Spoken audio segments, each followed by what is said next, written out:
कय्यम zone Zahid वतन साहब मौजूद हैं, बाबा खिदमत शाह अली साहब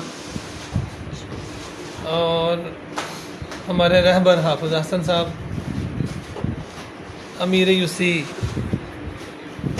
मोहतरम मुल-मुकाम मुर्शिद आम मोहतरम इरफान यूनुस भुट्टा साहब और इरफान यूनुस भुट्टा साहब के बड़े भाई हसन रफीक भट्टी साहब ये यहाँ पर मौजूद हैं। और आप ये देखें जी कि इस वक्त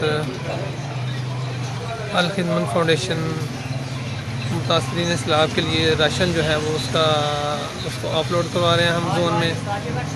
इंशाल्लाह ताला ये जो राशन है ये लोगों को कूपन जारी किए हुए हैं, जो लोग जिनके पास कूपन है वो आएंगे और अपना राशन वसूल कर लेंगे।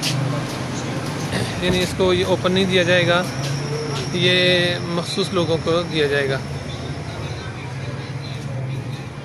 ये हमारी सारी टीम जो है यहाँ पर मौजूद है, जो रज़ाकारान की टीम है, ज़िम्मेदारान की टीम यहाँ पर तशरीफ़ फरमा है इस वक्त। और ये जो राशन है ये हाफिज़ अहमद साहब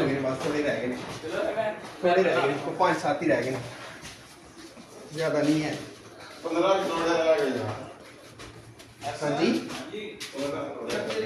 रह गए।